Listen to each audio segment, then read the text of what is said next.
राधे कृष्ण दोस्तों। धार्मिक मान्यता है कि रमा एकादशी पर भगवान विष्णु की पूजा करने से साधक को सभी प्रकार के सांसारिक सुखों की प्राप्ति होती है।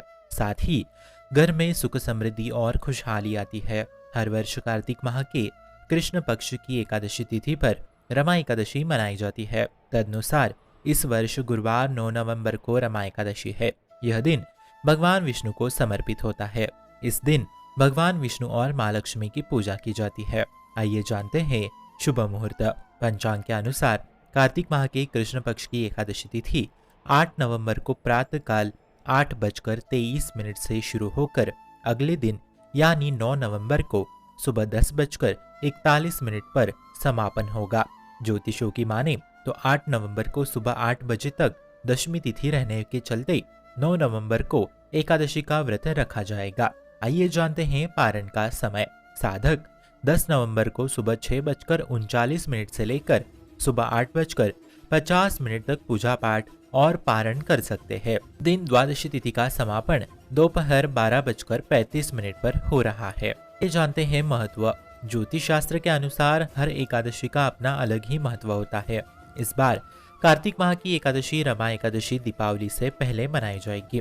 ऐसी मान्यता है कि इस दिन व्रत रखने से भगवान विष्णु और माँ लक्ष्मी की कृपा बनी रहती है। इतना ही नहीं बल्कि इससे व्यक्ति के जीवन में धन धान्य ऐश्वर्य की प्राप्ति होती है। मान्यता है कि इस दिन अगर रात्रि में भगवान विष्णु का भजन कीर्तन किया जाए तो व्यक्ति को विष्णु लोक में स्थान प्राप्त होता है। आइए जानते हैं पूजा विधि। कार्तिक माह के कृष्ण पक्ष की एकादशी तिथि को प्रातःकाल ब्रह्म मुहूर्त में उठे। इस समय भगवान विष्णु को प्रणाम कर दिन की शुरुआत करें। दैनिक कार्यों से निवृत्त होने के बाद सुविधा होने पर पवित्र नदी में स्नान करें। अगर सुविधा ना हो तो गंगाजल युक्त पानी से स्नान करें। इस समय आचमन कर व्रत संकल्प ले और पीले रंग का वस्त्र धारण करें।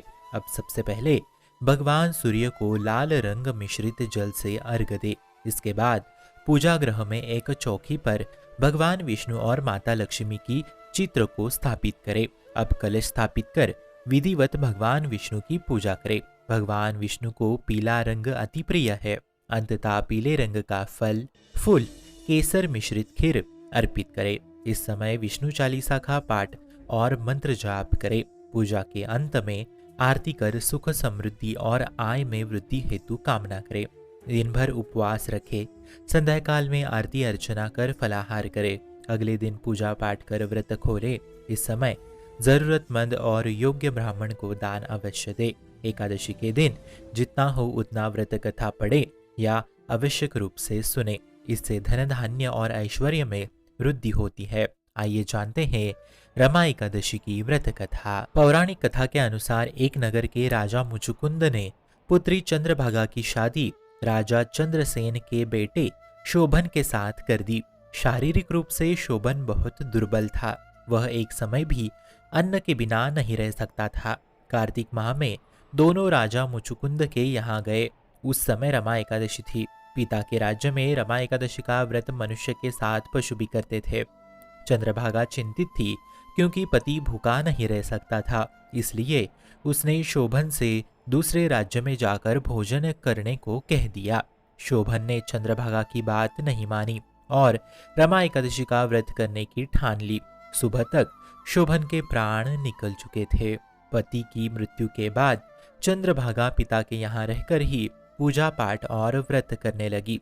वही एकादशी व्रत के प्रभाव से शोभन को अगले जन्म में देवपुर नगरी का राज्य प्राप्त हुआ, जहाँ धन धान्य और ऐश्वर्य की कोई कमी नहीं थी। एक बार राजा मुचुकुंद के नगर का ब्राह्मण सोम शर्मा देवपुर के पास से गुजरता है और शोभन को पहचान लेता है। ब्राह्मण पूछता है कि शोभन को यह सब ऐश्वर्य कैसे प्राप्त हुआ।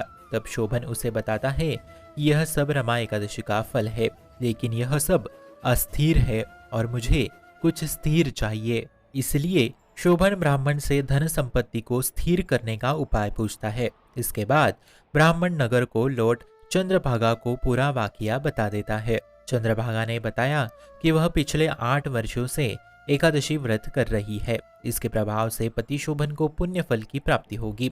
वह इतना कहकर शोभन के पास चली जाती है। पत्नी व्रता धर्म निभाते हुए चंद्रभागा अपने किए 11 के व्रत का पुण्य शोभन को सौंप देती है। इसके बाद भगवान विष्णु और माँ लक्ष्मी की कृपा से देवपुर का ऐश्वर्य स्थिर हो जाता है और दोनों खुशी खुशी जीवन यापन करते हैं। इसलिए ये एकादशी धन धान्य ऐश्वर्य के लिए बेहद ही महत्वपूर्ण मानी गई है।